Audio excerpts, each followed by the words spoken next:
सामईन कराम, आप सुन रही हैं एक दिलचस्प आप बीती जिसका नाम है धुंधली राहें। ये इस सिलसिले की किस्त नंबर 58 है। मुझे उम्मीद है आपको मेरी यह काविश पसंद आ रही होगी। आपने अगर अभी तक मेरा चैनल कहानी घर सब्सक्राइब नहीं किया तो अभी मेरे चैनल को सब्सक्राइब करके बेल नोटिफिकेशन ऑन कर लीजिए ताकि आने वाली हर नई कहानी की इत्तला बर वक्त आप तक पहुंच सके। लीला तो मेरे साथ चिपक कर रह गई थी। वो मेरे लिए एक मसला और एक आजमाइश बन जाती थी और उसकी ये आदत हो गई थी कि मेरे साथ लग कर बैठती थी। जिस्मानी तौर पर इतना करीब होकर मैं ज़हनी तौर पर उससे दूर हटने की कोशिश करता था। ये मेरे लिए कठिन आजमाइश बन जाती थी। मैं उस वक्त अपनी आंखों के सामने सायरा को और अपनी ज़िंदगी के मिशन को ले आता था। एक रात सायरा की इतनी याद आई कि मेरे आंसू निकल आए। वो दिन और वो रातें याद आईं जो मैंने उसके साथ गुजारी थी। मुनव्वर और तजम्मुल भी बहुत याद आए और इसके साथ मुजफ्फर भी याद आ गया। मेरा ज़हन मुजफ्फर पर रुक गया। आपको सुना चुका हूँ कि इंस्पेक्टर फजल हुसैन का बेटा मुजफ्फर मुझसे कितना मुतासिर था। इतना ज़्यादा मुतासिर कि उसने अपनी नौकरी की भी परवाह नहीं की थी। उसे महकमाना कार्रवाई के नतीजे में पुलिस की नौकरी से सुबकदोश कर दिया था। मैं जब उन लोगों की जागीर में रहता था तो उम्मीद थी कि वो आ जाएगा, लेकिन मुझे वहां से निकलना पड़ा और मैं उसके आने से पहले वहां से निकल आया था। वो मेरे बाद पहुंचा होगा। मुनव्वर, तजम्मुल और मुजफ्फर से मिलने के लिए मैं बेताब हो गया। उन लोगों ने मुझ पर बहुत बड़ा एहसान किया था। मैं उन्हें तमाम उम्र भूल नहीं सकता था।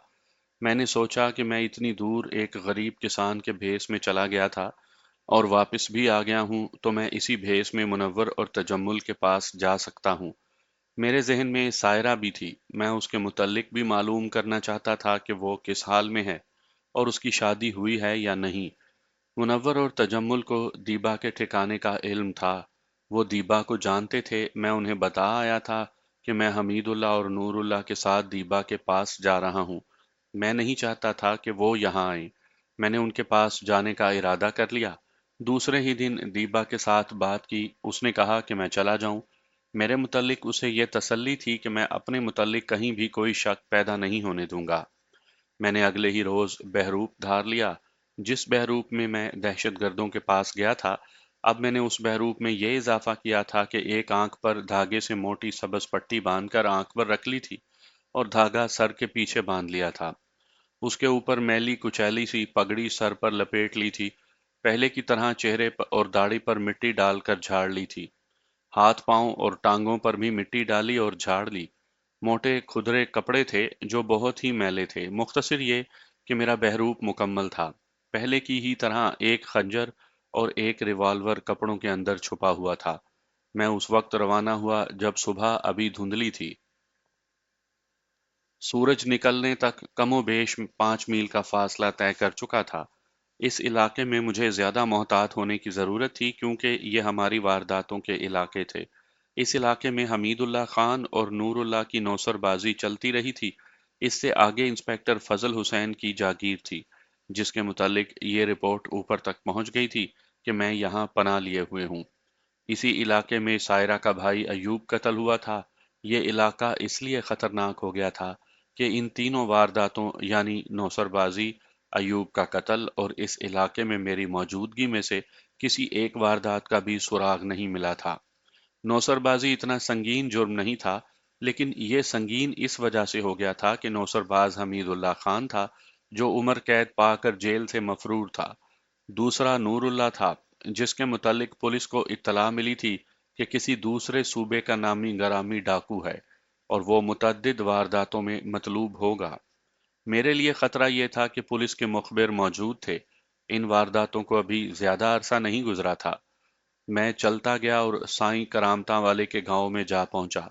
मुझे गांव के बाहर बाहर से गुजरना चाहिए था, लेकिन अपनी दिलचस्पी की खातिर गांव के अंदर चला गया और मैं उस मकान के सामने जा रुका जहां नूरुल्लाह साईं करामता वाला बना हुआ हमीदुल्लाह के साथ रहता था। मेरा ख्याल था कि यह मकान आबाद हो चुका होगा, लेकिन उस मकान के दरवाजे पर और बाहर वाली दीवार पर सब्ज झंडे बांसों के साथ बंधे हुए लगे थे। सेहन का दरवाजा खुला था। मैंने अंदर झांका। ऐसी सफाई नजर आई जो देहात में कभी देखने में नहीं आई। अंदर से दीवारें चूने से सफेद की हुई थी। एक आदमी दो औरतों के साथ आया। उन सब ने दरवाजे के बाहर जूते उतारे और अंदर चले गए। मैं दरवाजे में खड़ा देखता रहा। वो एक कमरे में चले गए। ये गालिबन वो कमरा था जिसमें हमीदुल्लाह और नूरुल्लाह रहते थे। मैं उन लोगों के पास उसी कमरे में आया था। सुल्तान अहमद के साथ उसी कमरे में मुलाकात हुई थी। कुछ देर के बाद वो आदमी औरतों के साथ बाहर आया। तीनों पीठें मेरी तरफ यानी बाहर वाले दरवाजे की तरफ किए हुए उल्टे कदम दरवाजे तक आए और बाहर आकर जूते पहने और चले गए।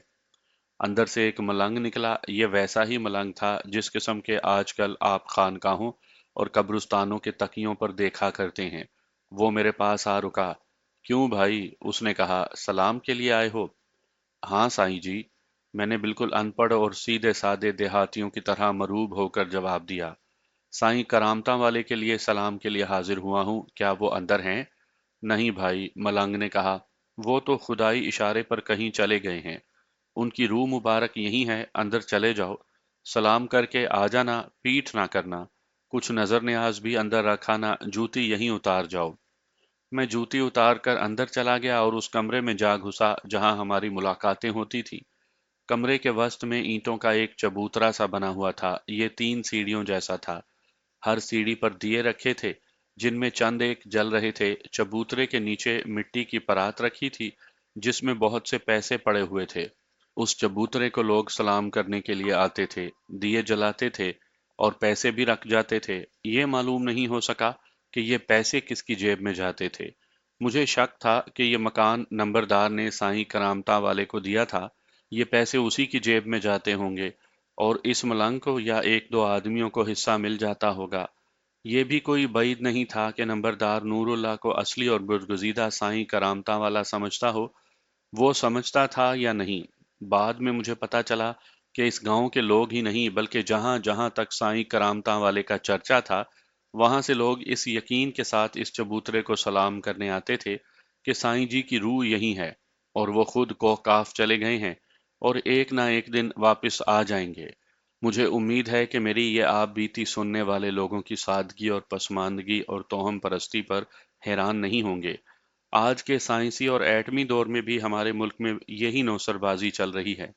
जगह जगह छोटी छोटी खानकाहें बनी हैं। हर खानका की अपनी अपनी एक कहानी है।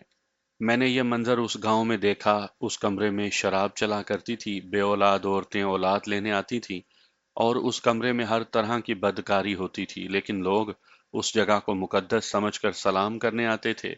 मैं इस चबूतरे के इर्द गिर्द घूमा और बाहर निकल आया। मैं उल्टे कदम चलता बाहर के दरवाजे तक पहुंचा। मैं उल्टे कदम इसलिए चला था कि मलंग ने या किसी और ने देख लिया कि मैंने उस कमरे की तरफ पीठ कर दी है तो वो मेरे साथ बहुत बुरा सलूक करेगा।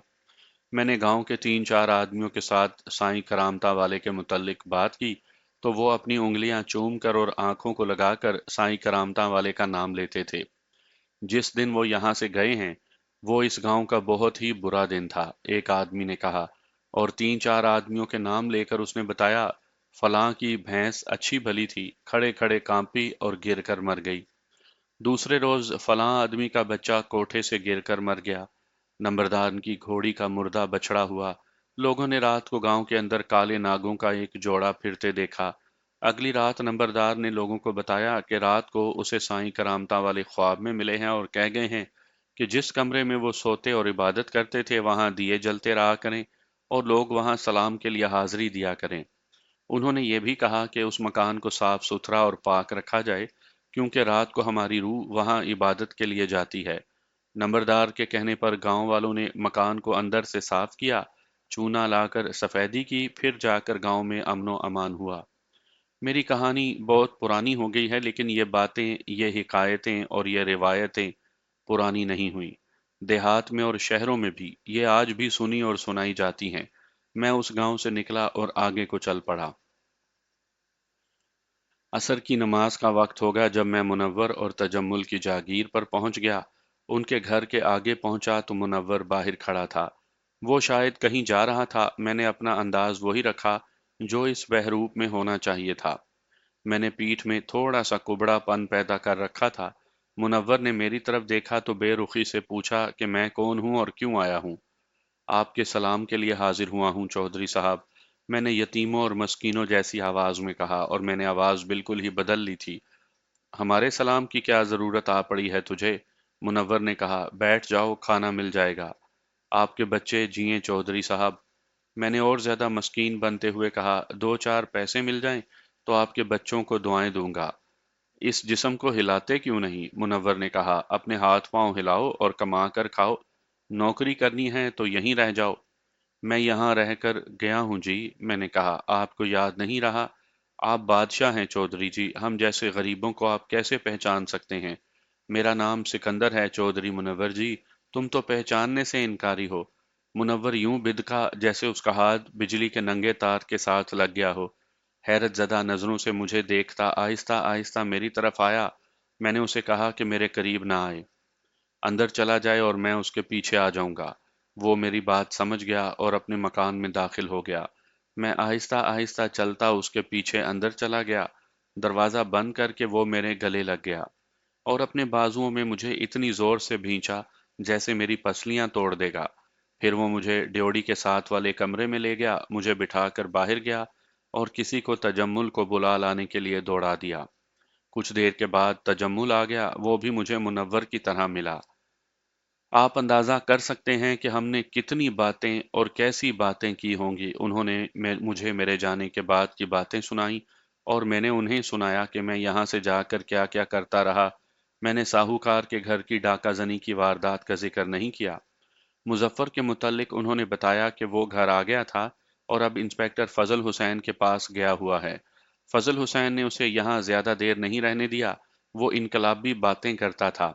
इस खतरे के पेश नज़र कि वो कुछ किए बगैर बगावत के जुर्म में पकड़ा जाएगा, उसे अपनी निगरानी में रखने के लिए साथ ले गया। और अब सुनो अपनी सायरा की बात, तजम्मुल ने कहा।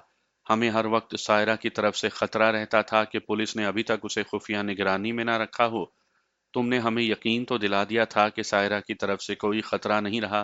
तुम उससे मिलकर आए थे, लेकिन हमने और ज्यादा एहतियात के लिए उसके साथ ताल्लुक कायम रखा। क्या तुम दोनों उसे मिले थे? नहीं, तजम्मुल ने जवाब दिया।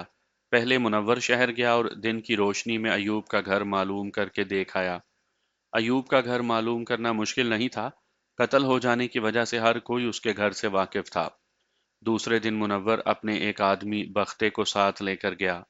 मैं उस आदमी को जानता था, उसका नाम बख्तावर था और उसे बख्ता कहते थे। बहुत ही चालाक और चर्ब ज़बान आदमी था। यह आदमी भिखारी बनकर मुनव्वर के साथ गया। तजम्मुल ने सुनाया कि सायरा के घर की गली में जाकर दूर से मुनव्वर ने उस आदमी को सायरा का घर दिखाया और खुद वहां से गायब हो गया। उस आदमी ने एक्टिंग का कमाल दिखाया, सायरा के दरवाजे पर सदा लगाई। ये उम्मीद नहीं रखी जा सकती थी कि सायरा ही बाहर आएगी, लेकिन वो ही बाहर आई। लोग भिखारियों को थोड़ा सा आटा या थोड़ी सी रोटी दिया करते थे, लेकिन सायरा ने उस भिखारी को एक पैसा दिया। उस दौर का पैसा आजकल के काफी पैसों के बराबर है। मुझे तजम्मुल और मुनव्वर ने भेजा है। बख्ते ने आहिस्ता से सायरा से कहा, वो तुम्हारी खैर खैरियत मालूम करना चाहते हैं और कहते हैं कि कोई तकलीफ या परेशानी हो तो हमें बताओ। पुलिस वाले तो तंग नहीं करते? नहीं, सायरा ने जवाब दिया, अंदर आ जाओ। वो अंदर चला गया। सायरा ने उसे ड्योढ़ी में बिठा लिया। सिकंदर कहाँ है? सायरा ने पूछा। चला गया है, बख्ते ने कहा, मालूम नहीं कहाँ गया है। फिर आने को नहीं कह गया? नहीं, बख्ते ने जवाब दिया, शायद कभी आ ही निकले। अगर आए तो उसे कहना तुम्हें सायरा ने बुलाया था। सायरा ने कहा, तजम्मुल और मुनव्वर से कहना कि मुझे कोई तकलीफ नहीं और मुझे कुछ नहीं चाहिए, तुम कभी कभी आ जाया करो। बख्ता उसके बाद दोबारा वहां गया था। सायरा उसे अंदर बिठाती और उसकी खातिर तवाज़ा करती थी। तजम्मुल ने मुझे बताया कि 2 रोज पहले बख्ता शहर किसी काम से गया था। वो सायरा के घर चला गया। उसे सायरा ना मिल सकी। वो कहीं गई हुई थी। सायरा की माँ को अच्छी तरह मालूम था कि बख्ता सायरा के पास आता रहता है। वो दुखियारी माँ थी। उसका बेटा अयूब पहले 2 साल के लिए जेल चला गया और थानेदारी भी गई, फिर कत्ल हो गया। बेटी अगवा हो गई, वापस आई तो उसने माँ के लिए नया ही मसला खड़ा कर दिया। वो बख्ते को बिठाकर उसके आगे रोना रोने लगी। मेरे भाई, उसने बख्ते के आगे हाथ जोड़कर कहा, सायरा से कहो कि शादी कर ले। मैं तो डरती थी कि उसका रिश्ता कोई भी नहीं मांगेगा, लेकिन एक जगह से पैगाम आया है। जायदाद वाले लोग हैं, महल जैसी उनकी हवेली है, एक ही उनका लड़का है। बाप के बाद वो सारी जायदाद का अकेला मालिक होगा। लेकिन सायरा मानती नहीं। کیا کہتی ہے؟ بختے نے پوچھا۔ کہتی ہے سکندر واپس آئے گا۔ ماں نے کہا، وہ تو مفرور ہے، پولیس اس کے پیچھے ہے، سنا ہے سرکار نے اس کے سر کی قیمت 10,000 روپیہ مقرر کی ہے۔ اگر وہ آ بھی جائے اور سائرہ سے شادی کر بھی لے تو پکڑے جانے کا خطرہ ٹل تو نہیں جائے گا۔ وہ شہر میں آئے گا تو پکڑا جائے گا، لیکن وہ کچھ سنتی ہی نہیں، کہتی ہے کچھ نہیں ہوگا، سکندر آئے گا اور مجھے لے جائے گا۔ سائرہ کی ماں نے اس کی ایسی باتیں سنائی جن سے صاف پتہ چلتا تھا کہ وہ ذہنی لحاظ سے نارمل نہیں رہی۔ اس کی ماں بختے کو اپنا ہمدرد سمجھتی تھی اور اس کا اپنا سینہ رنج و الم سے بھرا ہوا تھا، اس لیے اس نے اپنا سارا حال دل اور سائرہ کا ذہنی اور جذباتی معاملہ بختے کو سنا ڈالا۔ جتنی وہ عبادت کرتی ہے اس سے تو مجھے بھی یقین ہو جاتا ہے کہ اسے سکندر مل جائے گا، سائرہ کی ماں نے کہا۔ محلے کے 5-7 بچے صبح شام یہاں آتے ہیں اور سائرہ انہیں قرآن مجید کا سبق دیتی ہے، گھر کے کام کاج میں پوری دلچسپی لیتی ہے، زیادہ تر وقت عبادت میں گزارتی ہے، آدھی رات کے بعد تک نماز کے بعد ورد وظیفہ کرتی ہے، سحری کے وقت پھر مصلے پر بیٹھتی ہے، کوئی بھکاری دروازے پر آ کر صدا لگائے تو خود باہر جا کر اسے ایک پیسہ دیتی ہے، خیرات دے کر خوش ہوتی ہے۔ روتی رہتی ہوگی؟ بختے نے کہا۔ نہیں، ماں نے کہا، روتی نہیں، اس کے ہونٹوں پر ہلکی سی مسکراہٹ رہتی ہے۔ میں نے اسے کئی بار اکیلے میں بیٹھے ہنستے ہوئے بھی دیکھا ہے، جیسے کوئی اس کے سامنے بیٹھا ہوا ہو اور وہ اس کے ساتھ ہنسی مذاق کر رہا ہو۔ دن میں 8-10 مرتبہ کسی نہ کسی بہانے سے سکندر کا نام لیتی ہے۔ اسے کسی پیر یا عامل کے پاس لے جائیں، بختے نے کہا، وہ کوئی تعویذ دھاگا دیں گے یا کوئی عمل کریں گے یا آپ کو بتائیں گے، اللہ کرے گا کہ لڑکی کا دماغ صحیح ہو جائے گا۔ اس لڑکی میں ایک اور خرابی ہے، سائرہ کی ماں نے کہا، کسی پیر اور مرشد کو اور کسی عامل کو مانتی ہی نہیں۔ یہ کوئی اچھی بات تو نہیں میرے بھائی، وہ صرف ایک شاہ صاحب کو مانتی ہے، انہیں بھی نہیں بلکہ ان کی بیوی کی مرید ہے۔ ان کی بیوی گلشن بی بی سارے شہر کی عورتوں میں مشہور ہے، وہ بہت کم بولتی ہے اور جو بات منہ سے نکالتی ہے وہ پوری ہو جاتی ہے۔ سائرہ کو گلشن بی بی جس وجہ سے اچھی لگتی ہے وہ میں جانتی ہوں۔ گلشن بی بی سائرہ کے ساتھ سکندر کی باتیں کرتی ہے۔ یہ گلشن بی بی وہی گلشن آرا تھی جس کا میری زندگی میں بہت زیادہ عمل دخل رہا ہے، اس کا پورا قصہ میں آپ کو سنا چکا ہوں۔ تجمل مجھے سائرہ کی باتیں سنا رہا تھا تو میرا سینہ جذبات کی شدت سے تھرکنے لگا۔ میں اتنا ہی جانتا تھا کہ سائرہ کے دل میں میری اتنی زیادہ محبت پیدا ہو گئی ہے کہ وہ میرے ساتھ شادی کرنا چاہتی ہے، لیکن میں نے یہ کبھی بھی نہیں سوچا تھا کہ میرے معاملے میں وہ اس قدر سنجیدہ ہوگی کہ اس کا ذہن ایب نارمل ہو جائے گا۔ قابل غور بات یہ ہے کہ ایوب جیسے آدمیوں کی بہنیں عموماً شریف نہیں ہوا کرتیں۔ اس کے علاوہ سائرہ پر جو گزری تھی اس کا رد عمل یہ نہیں ہونا چاہیے تھا جس کا اظہار وہ کر رہی تھی۔ لوگوں نے اسے بدنام کر دیا تھا، کوئی مانتا نہیں تھا کہ جو لڑکی اغوا ہو کر گئی اور اتنے دن غیروں میں گزار کر آئی وہ پاک صاف ہوگی۔ میرا یہ عقیدہ ہے کہ خدا نیت کا پھل دیتا ہے۔ سائرہ نے ہمیشہ اپنی نیت صاف رکھی اور دھیان خدا کی ذات میں رکھا۔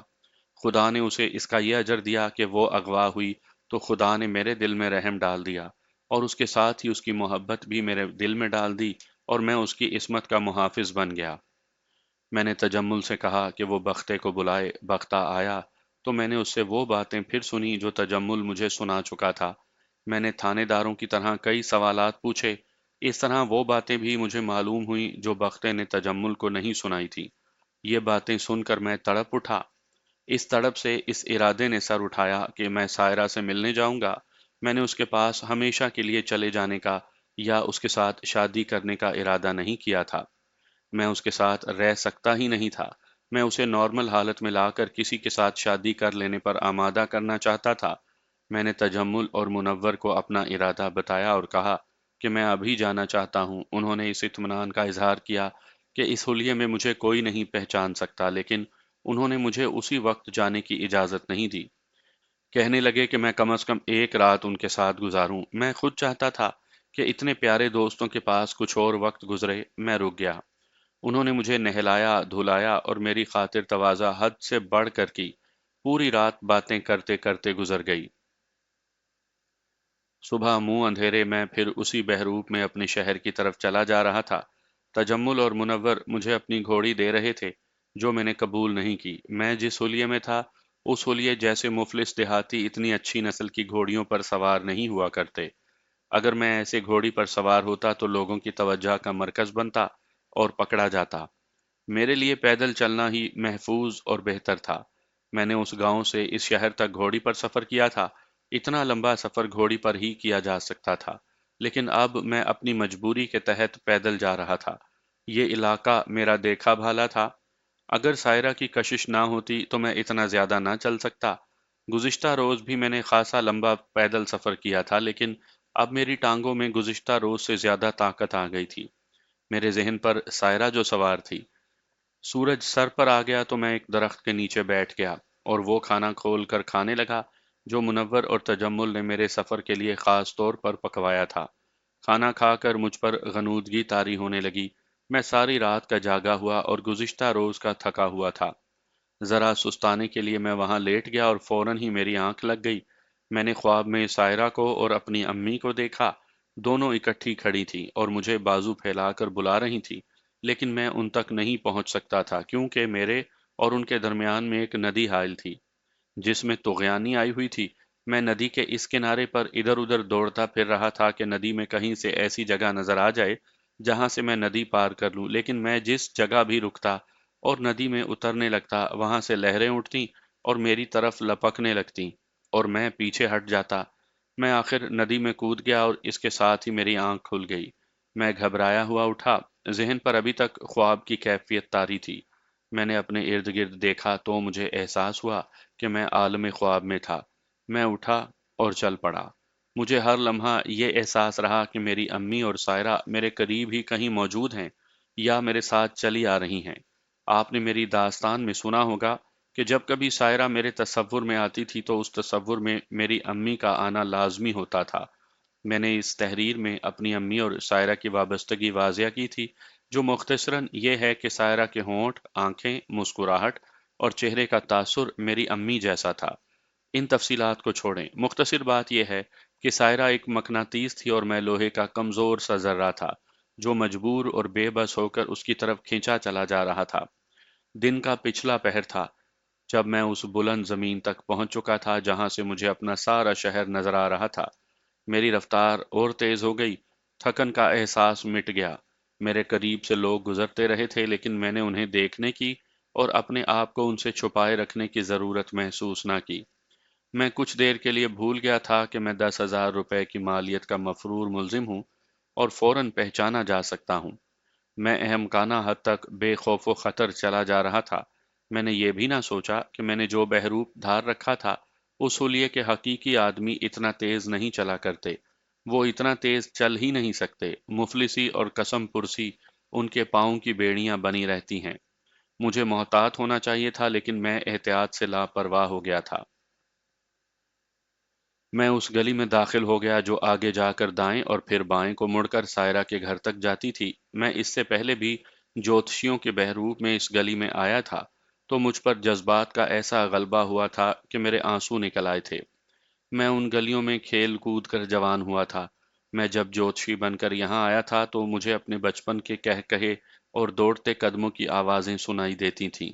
ये आलम ख्याल की और मेरे माजी की आवाज़ें थीं, लेकिन इतनी हकीकी जैसे मैं वाकई ही ये आवाज़ें सुन रहा था। मगर अब जब मैं एक मुफलिस किसान और नीम फाका कश इंसान के बहरूप में इस गली में दाखिल हुआ तो मैंने कुछ भी महसूस ना किया। ना बचपन की याद आई, ना मैं माजी की तरफ गया। सिर्फ एक इश्तियाक था कि मैं सायरा के पास जा रहा हूँ। मैंने उस गली में दो बूढ़ी औरतें और तीन बूढ़े आदमी देखे जिन्हें मैं बड़ी अच्छी तरह जानता था। एक आदमी मेरी उम्र का मेरे करीब से गुजर गया। ये मेरा हमजोली था। हम इकट्ठे स्कूल जाया करते और स्कूल से आकर इकट्ठे खेला करते थे। मेरा ये हमजोली गुर्बत की वजह से छठी जमात से आगे नहीं पढ़ सका था। मैंने उन सब को देखा, उनमें से किसी ने भी मेरी तरफ आंख उठाकर भी ना देखा और मैं सायरा के दरवाजे पर जा रुका। मैंने दरवाजे पर दस्तक दी और आवाज बदल कर सदा लगाई कि एक भूखा सवाली चौधरियों के दरवाजे पर आया है। एक दो मिनट के बाद सायरा बाहर आई। मैं दरवाजे के सामने उकड़ू बैठ गया। मेरे बहरूप में सब्ज कपड़े का एक टुकड़ा भी था जो मैंने एक आंख पर बांध रखा था। जब सायरा दहलीज पर आई तो मैंने ऊपर देखा। उसने एक पैसा मेरी तरफ बढ़ाया। ना बीबी, मैंने मरियल सी आवाज में कहा। مجھ غریب نے پیسوں کا کیا بنانا ہے، میں تو بھوک سے مر رہا ہوں۔ میں در در پر صدا لگا کر بھیک مانگنے والا نہیں۔ تم ایک روٹی دے دو گی تو اس پر اللہ کا شکر ادا کر کے اپنی راہ پر لگ جاؤں گا۔ ڈیوڑی میں آ جاؤ، سائرہ یہ کہہ کر اندر چلی گئی۔ میں ڈیوڑی میں فرش پر جا بیٹھا اور ہاتھ لمبا کر کے دروازہ بند کر دیا۔ یہ لو، سائرہ کی آواز پر میں نے دیکھا۔ سائرہ نے میرے آگے پیتل کی ایک تھالی رکھی، اس میں ماش کی دال تھی۔ پلیٹ کے قریب سے اس نے چھوٹی سی چنگیر رکھی تھی جس میں تندور کی 1.5 روٹی تھی۔ یہ دوپہر کی بچی ہوئی روٹی ہے، سائرہ نے کہا۔ دیکھ لو، بہت ہے۔ میں نے اوپر دیکھا، مجھ پر رکت طاری ہو گئی۔ میں کچھ کہنا چاہتا تھا جو میں کہہ نہ سکا۔ سائرہ کو ہاتھ سے اشارہ کیا کہ بیٹھ جائے، وہ بیٹھ گئی۔ تمہیں دیکھ کر بھوک مٹ گئی ہے، میں نے آہستہ سے جذباتی آواز میں کہا۔ سائرہ نے چونک کر مجھے دیکھا۔ پہچانا نہیں سائرہ، میں نے کہا اور آنکھ سے سبز کپڑے کی ٹاکی ہٹا دی۔ سکندر! سائرہ کے منہ سے سرگوشی نکلی۔ سکندر ہو تم؟ سائرہ کا سراپا میری آنکھوں کے سامنے جھلملانے لگا، جیسے ساکن جھیل میں کسی نے کنکر پھینک دیا ہو۔ سکندر! مجھے سائرہ کی بلند اور بیتاب سرگوشی سنائی دی۔ میرے دونوں ہاتھ سائرہ کے ہاتھوں میں آ گئے۔ آنسوؤں کی جھلملاتی دھندلاہٹ میں مجھے سائرہ کا چہرہ نظر نہیں آتا تھا۔ اس نے میرے ہاتھوں کو چوما، پھر آنکھوں سے لگایا۔ پھر وہ اٹھ کھڑی ہوئی اور میرے بازو کھینچ کر مجھے بھی اٹھا لیا۔ روٹی وہیں پڑی رہی اور وہ مجھے ڈیوڑی کے ساتھ والے کمرے میں لے گئی۔ یہ وہ کمرہ تھا جہاں میں ایوب سے ملا تھا۔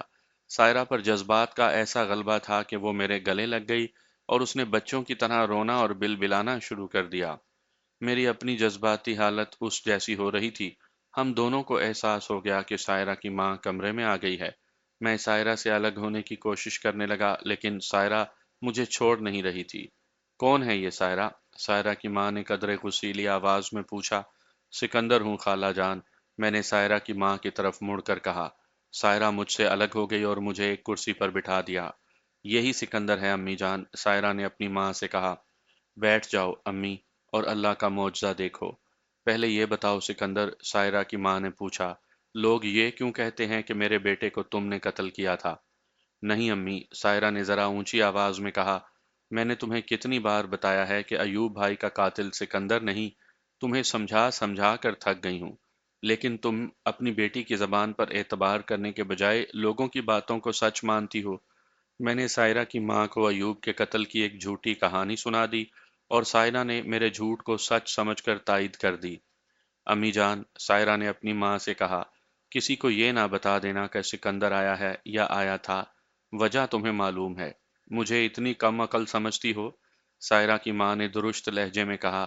سائرہ کی ماں کے ساتھ جو باتیں ہوئیں ان کا میں نے رد عمل دیکھا اور اس نے جو مختصر سی 2 4 باتیں کی، اس سے مجھے اندازہ ہوا جیسے غموں اور دکھوں نے اس کی دماغی حالت کمزور کر دی ہو۔ مجھے سائرہ پر اتنا رحم نہ آیا جتنا اس کی ماں پر آیا۔ سکندر بیٹا، سائرہ کی ماں نے منت سماجت کے لہجے میں کہا، اسے کچھ سمجھاؤ، میں اس کے فرض سے سرخرو ہونا چاہتی ہوں، لیکن یہ سمجھتی نہیں، صرف تمہارا نام لیتی ہے۔ اگر تم ہمیشہ کے لیے آ گئے ہو تو اس کا ہاتھ تھام لو، میں تم دونوں کو اجازت دیتی ہوں۔ میں اسے سمجھانے کے لیے ہی آیا ہوں خالہ جان، میں نے کہا۔ میں ہمیشہ کے لیے نہیں آیا، آپ جانتی ہیں کہ میں اڑتا پنچھی ہوں۔ سکندر بیٹا، سائرہ کی ماں نے جذباتی لہجے میں کہا، تم ہو تو سکندر ہی، لیکن سکندر لگتے نہیں۔ مجھے تو تمہارا وہ چہرہ یاد ہے جب تم بھولے بھالے سے لڑکے تھے اور میں ہر روز تمہیں اس گلی میں سے گزرتا دیکھا کرتی تھی۔ اس کے آنسو بہہ نکلے اور رکت نے اس کی زبان بند کر دی۔ اس نے میری امی اور میرے ابو کی باتیں کی، ہمارے گھر کو یاد کیا اور میرے لڑکپن کی وقت کی باتیں کرتی رہی۔ سائرہ نے اسے کہا کہ وہ کھانے کا بندوبست کرے، وہ اٹھی اور کمرے سے نکل گئی۔ میں تم سے کچھ زیادہ نہیں پوچھوں گا سائرہ، میں نے کہا، میں تمہارے متعلق سب کچھ سن کر آیا ہوں۔ تجمل اور منور کا جو آدمی تمہارے پاس آتا ہے، اس نے مجھے تمہاری ساری باتیں بتائی ہیں۔ میں ان لوگوں سے بہت دور چلا گیا ہوں، بھیس بدل کر ان سے ملنے آیا تھا۔ ان کے پاس آ کر تمہاری جذباتی حالت معلوم ہوئی تو اپنے آپ کو خطرے میں ڈال کر تمہارے پاس آ گیا۔ اپنے آپ کو سنبھالو سائرہ، میں تو جرم کر کے بھاگا بھاگا پھر رہا ہوں۔ تم اپنے آپ کو بے گناہ سزا نہ دو، میں تمہیں نہیں مل سکوں گا۔ تم مجھے نہیں مل سکو گے تو میں کسی اور کو نہیں مل سکوں گی، سائرہ نے پرعزم لہجے میں کہا۔ میں جانتی ہوں تم مجھے کیا کہو گے۔ میں تمہیں پہلے ہی بتا دیتی ہوں کہ تمہاری پندو نصیحت نہیں سنوں گی۔ تم آ جاؤ گے سکندر، تم آ जाओगे। अगर तुमने कभी लाश को जिंदा होते देखा है तो मैं शायद तुम्हारे पास आ जाऊं। मैंने कहा, हकीकत को देखो सायरा, अगर मेरे साथ शादी करके तुम 3-4 महीनों बाद बेवा होना चाहती हो तो मौलवी को बुलवा लेते हैं, वो निकाह पढ़ा देगा, मैं यहीं रहूंगा। मैं तुम्हें छुपा कर रखूंगी, सायरा ने कहा, किसी को पता नहीं चलने दूंगी कि तुम यहाँ हो।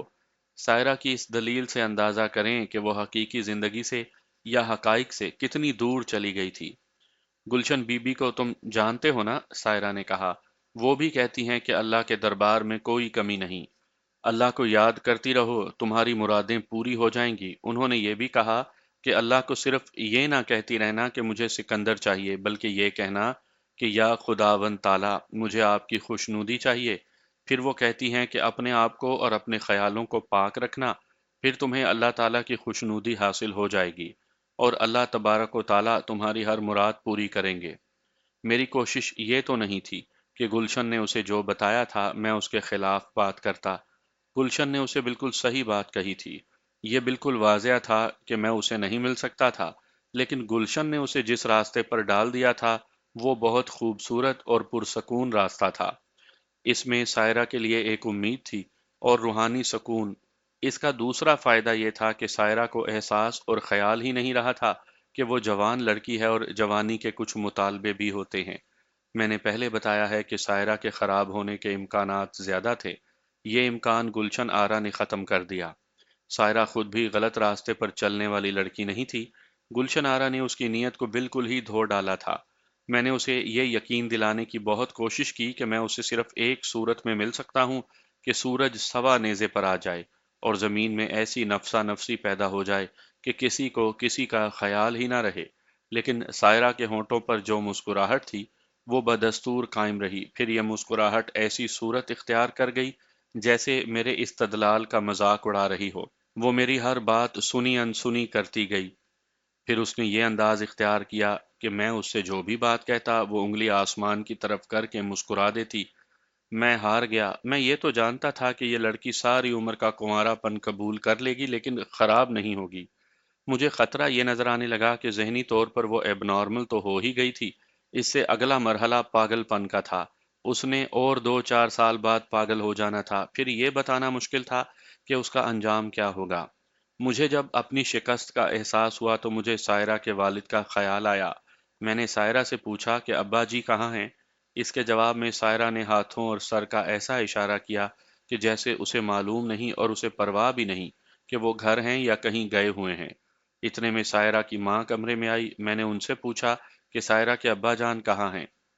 क्या बताऊं बेटा, वो कहाँ हैं, सायरा की माँ ने जवाब दिया। उन्हें तो बेटे का गम ले डूबा, उस पर इस बेटी का दुख। वो अल्लाह का बंदा तो जैसे जमीन पर है ना आसमान पर। आज तीसरा दिन है वो घर से निकले हैं। किसी ने एक पहुंच वाले बुजुर्ग का पता दिया था, उनके पास गए हैं। घर होते हैं तो भी लेटे हुए छत की तरफ देखते रहते हैं। माँ इतना ही कह सकी, फिर उसके आंसू बहने लगे। सिकंदर, सायरा ने कहा, उन्हें कहो कि मुझे इस तरह परेशान न करें। मैं इन्हें कहती हूँ कि अल्लाह के सामने कोई बुजुर्ग नहीं, लेकिन ये खानकाहों और मिज़ारों पर माथे रगड़ते हैं और मालूम नहीं कहाँ कहाँ से तावीज़ लाकर और पानी में घोल घोल कर मुझे पिलाते हैं। देखा सिकंदर बेटा, माँ ने कहा, ये पीरों फकीरों को नहीं मानती। मैं तो ये कहती हूँ और इसके मुंह पर कहती हूँ कि ये पीरों की बद्दुआई हुई है। हमारे असल पीर का कुछ पता ही नहीं चलता कि कहाँ चले गए हैं। मेरा अयूब बेटा उनका मुरीद था। मैंने अपने एक रिश्तेदार को उनके गांव भेजा तो वो ये खबर लाया कि साईं जी कहीं चले गए हैं और शायद वापस ना आए। तुमने भी शायद उनका नाम सुना होगा, वो साईं करामता वाले के नाम से मशहूर हैं। पहले तो मुझे ख्याल आया कि इस औरत को साईं करामता वाले की असलियत बता दूं, लेकिन मैं उस बुढ़िया को यह धचका नहीं लगाना चाहता था। मैं ये भी जानता था कि ये मानेगी ही नहीं कि साईं करामता वाला एक जराइम पेशा आदमी था। रात हो गई थी। माँ बेटी ने मुझे खाना खिलाया। खासा पुरतकल्लुफ खाना था। खाना खाकर मैं रुखसत होने लगा तो सायरा ने यह जिद शुरू कर दी कि मैं रात वहीं गुजारूं। खुदा का शुक्र है कि मेरे इनकार को वो मान गई और मैं वहां से चल पड़ा। हकीकत यह है कि मैंने अपने आप को उस घर से धकेल कर बाहर निकाला था। कदम आगे बढ़ते ही नहीं थे, लेकिन मुझे वहां से रुखसत होना ही था और मैं अपने शहर से निकल आया। सुबह का धुंधलका अभी छटा नहीं था। جب میں تجمل اور منور کے پاس پہنچ گیا، ناشتہ ان کے ساتھ کیا اور سو گیا۔ میں نے ساری رات پیدل سفر کیا تھا، ان لوگوں نے مجھے دوپہر کے کھانے کے وقت جگایا، مجھے وہاں زیادہ دیر نہیں رکنا چاہیے تھا۔ انگریزوں کی پولیس ایسی کم عقل تو نہیں تھی کہ اسے ابھی تک شک ہوتا کہ میں یہیں چھپا ہوا ہوں گا، لیکن میں جب یہاں رہا تھا تو مجھے یقین سا ہو گیا تھا کہ یہاں پولیس کے مخبر موجود ہیں، اور جو کوئی بھی ہیں وہ اس جاگیر کے مزاروں اور نوکروں میں سے ہیں۔ یہ معلوم کرنا بہت مشکل تھا کہ وہ کون ہیں۔ دونوں بھائی مجھے ایک دو دنوں کے لیے روک رہے تھے۔ میں نے انہیں بتایا کہ نہ ہی رکوں تو بہتر ہے۔ وہاں سے میں بوجھل دل سے چل پڑا۔ میرے خیالوں میں صرف سائرہ تھی، وہ میری خاطر اپنی جوانی تباہ کر رہی تھی۔ وہ ایک درخشاں امید پر زندہ تھی۔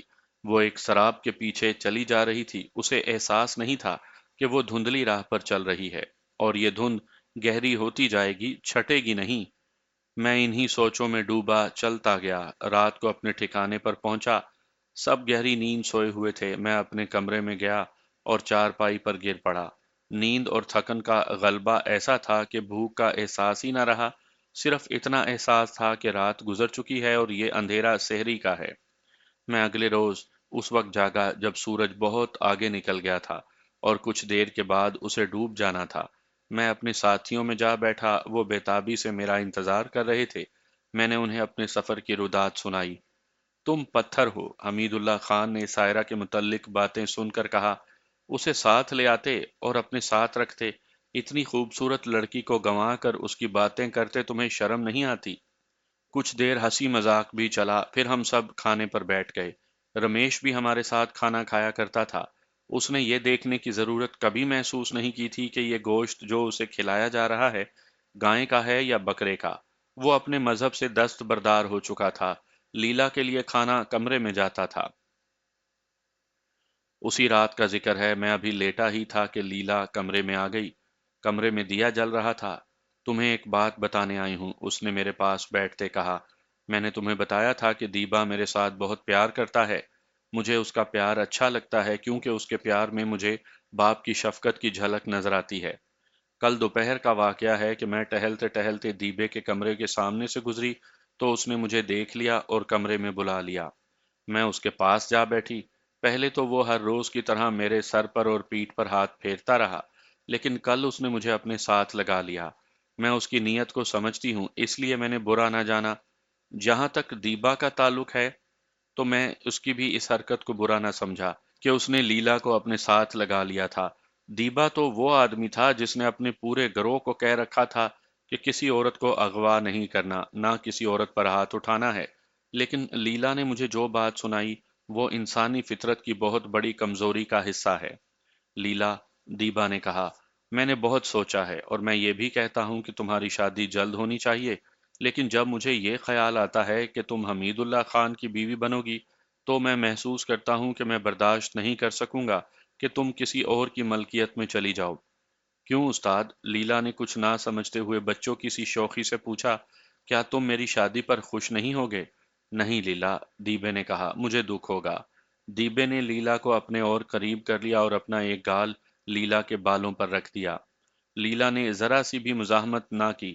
اگر تم خوش نہیں ہو تو میں شادی نہیں کروں گی، لیلا نے کہا۔ میں شادی سے نہیں روک رہا لیلا، دیبے نے کہا۔ تمہاری شادی ضرور ہوگی لیکن لیلا، میں نے کہا، تو تم ناراض ہو جاؤ گی۔ تمہیں کیا ہو گیا ہے استاد؟ لیلا نے کہا۔ میں نے سنا ہے کہ تم حکم دیا کرتے ہو اور کسی کی تم سنتے ہی نہیں۔ کہو نا، کہنا کیا چاہتے ہو؟ میں ناراض نہیں ہوں گی۔ اگر میں تمہیں کہوں کہ تمہاری شادی میرے ساتھ ہوگی تو بھی تم ناراض نہیں ہوگی؟ دیبے نے پوچھا۔ ناراض ہو جاؤں گی تو تمہارا کیا بگاڑ لوں گی؟ لیلا نے کہا۔ حیران ضرور ہوں گی۔ تمہارا یہاں راج ہے اور تمہارا حکم چلتا ہے۔ میں تمہارے قبضے میں ہوں، یہاں وہی ہوتا ہے جو تم چاہتے ہو۔ ہاں لیلا، دیبے نے کہا، یہاں میرا حکم چلتا ہے، لیکن میرا حکم جسموں پر چلتا ہے، دلوں پر نہیں۔ مجھے تمہارا جسم نہیں، دل چاہیے۔ جسم تو میں خرید بھی سکتا ہوں، خریدے بھی ہیں، لیکن مجھے داشتہ نہیں، بیوی چاہیے۔ ایسی بیوی جس کے دل میں میری محبت ہو۔ اگر تم اپنے دل میں میری محبت پیدا کر سکو تو میری بیوی بن جاؤ۔ اگر تم دلی محبت نہ دے سکو تو میں تمہیں شادی کے لیے مجبور نہیں کروں گا۔ لیلا نے اسے حیرت زدہ نظروں سے دیکھا۔ اسے دیبے سے یہ توقع نہیں تھی۔ میں بھی یہ سن کر حیران ہوا، لیکن اس لیے نہیں کہ دیبا نے لیلا کے ساتھ شادی کرنے کی خواہش کی تھی، بلکہ حیرت اس پر تھی کہ وہ لیلا سے محبت کی بھیک مانگ رہا تھا۔ میں یہ بھی جانتا تھا کہ ساتھ جو چھوٹا سا گاؤں تھا، وہاں کی ایک جوان عورت تیسرے چوتھے روز عموماً شام کے بعد دیبا کے پاس آیا کرتی تھی۔ اس کی عمر 30 سال سے کچھ زیادہ تھی اور وہ خوبصورت عورت تھی۔ وہ دیبے کی داشتہ تھی۔ اگر تم مجھ سے پوچھتے ہو تو میں کہوں گی کہ تمہاری عمر میری عمر سے دگنی ہے، لیلا نے دیبا سے کہا، اور میں یہ بھی کہوں گی کہ میں تمہارے پیار میں اپنے باپ کی جھلک دیکھتی رہی ہوں، حالانکہ میرے باپ نے میرے ساتھ کبھی پیار نہیں کیا۔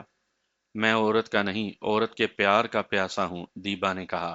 میں نے شادی کی تھی، لیکن بیوی جھگڑالو نکلی۔ وہ خوبصورت تھی، لیکن میں نے اس کے ماتھے پر ہمیشہ شکنیں دیکھی، اس کے ہونٹوں پر کبھی مسکراہٹ نہ دیکھی۔ نہ کوئی بات مانتی تھی، نہ یہ بتاتی تھی کہ اس کے دل میں کیا ہے۔ میں نے اس کی مار پٹائی شروع کر دی، اس سے اولاد بھی نہ ہوئی۔ میں نے 4 سال غصے اور لڑائی جھگڑوں میں گزارے، اور ایک روز اسے طلاق دے دی۔ پھر شادی کا نام نہیں لیا لیلا۔ میں اس عمر تک عورت کے بغیر نہیں رہا، لیکن میں پیار کی نقد قیمت دیتا رہا ہوں۔ تمہیں میں نے پہلے بھی دیکھا تھا جب تم یہاں اغوا ہو کر آئی تھی۔ اس وقت تمہارے حسن اور نوجوانی کا مجھ پر کچھ اثر نہیں ہوا تھا، لیکن تھانے میں جس دلیری سے جھوٹ بول کر تم نے ہمیں گرفتاری سے بچایا ہے، اس سے میں تمہارا غلام ہو گیا ہوں۔ اور لیلا، مجھے اگر زیادہ نہیں تو ایک بچہ چاہیے۔ میں تو پتھر تھا لیلا، لیکن اب یوں لگتا ہے جیسے تھک گیا ہوں اور پیاس سے مرا جا رہا ہوں۔ عمر کو نہ دیکھو لیلا۔ لیلا پر کچھ دیر خاموشی طاری رہی، پھر اس نے اچانک اپنے بازو دیبا کے گلے میں ڈال دیے۔ عین اس وقت دیبا کی داشتہ آ گئی۔ لیلا دیبا سے الگ ہو گئی، داشتہ کچھ کہے بغیر چلی گئی۔ اس کی پرواہ نہ کرو لیلا، دیبے نے کہا، یہ تو میری زر خرید نوکرانی ہے۔